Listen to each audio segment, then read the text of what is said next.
And you can say that. They haven't quit tonight. No. They're still putting the pressure on defensively.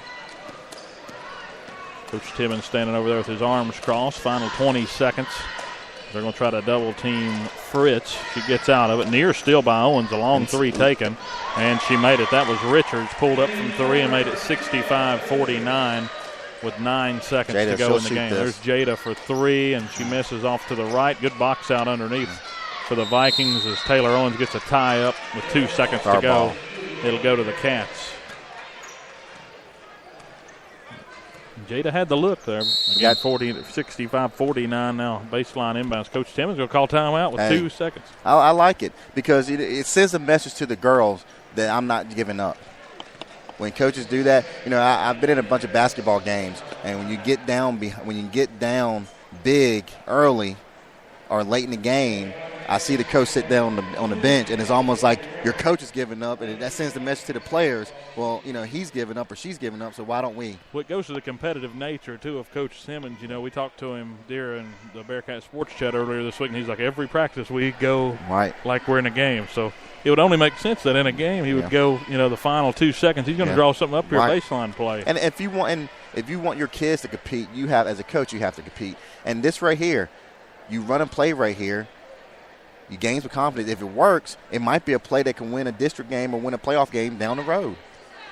And, again, the big goal, the end game goal is to get past that first round. Coach Simmons has been unable to get past that, and they've run into some tough teams over the past few years. But, again, the talent base is here for the Cats for the next 2 seasons.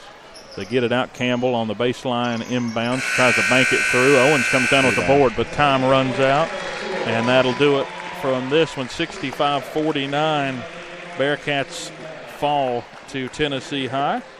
And with that, we'll take you right to the post-game show real quick as we got the boys varsity game getting set to happen in about 15 minutes from now with Coach Sidner. Let's sort of summarize this one up. What would you say? What are some of the takeaways you're taking from this one if you're the Cats? I would take away,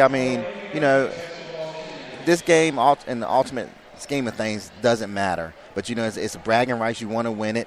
But I think it's going to teach us to play with some adversity. We got down early. We had to play against some calls and didn't go our way. And our girls kept fighting. That's what I love to see. And at the end of the game they were upset that they lost, but they still were playing. They had some smile on their face, so they haven't given up. And games like this is what's going to end up helping you in the long run to make that run.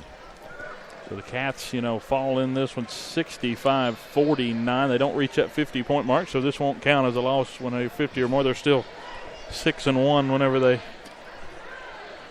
have that many points. Again, just a tough outing. The fouls ended up piling up, and nobody really able to get into rhythm. We don't have the stats, but I don't know how the scoring was for the Cats, but it wasn't what it was last night. And that's a good point you make. We never got comfortable, and you give Tennessee High credit. They took us out of our element early, and we never really got into it. I felt that there's some things that we needed to try to do, and we couldn't do it. And we could sit here and say officiate things like that, but I give Tennessee all the credit in the world. They got us out of rhythm. They rebounded. Yeah, they rebounded, and that's the one thing we talked about. And we gave up some easy buckets that we couldn't afford to do.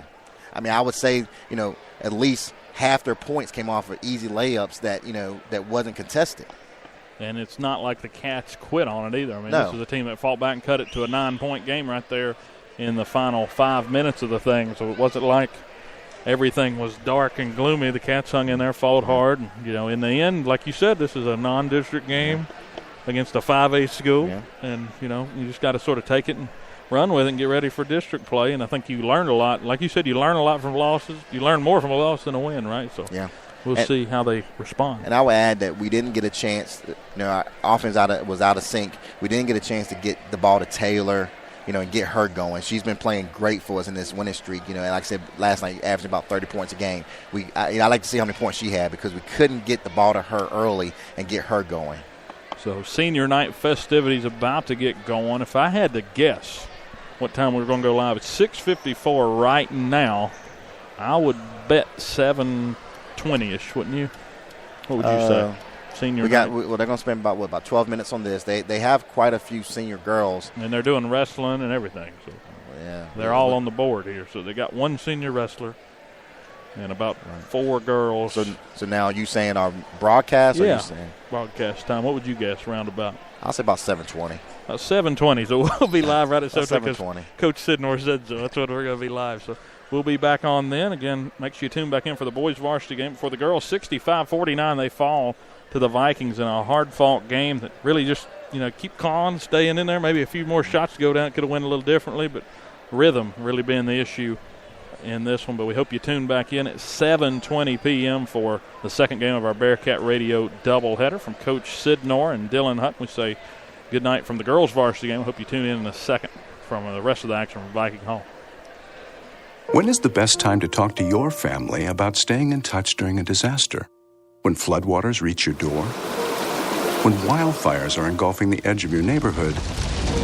Or an earthquake is destroying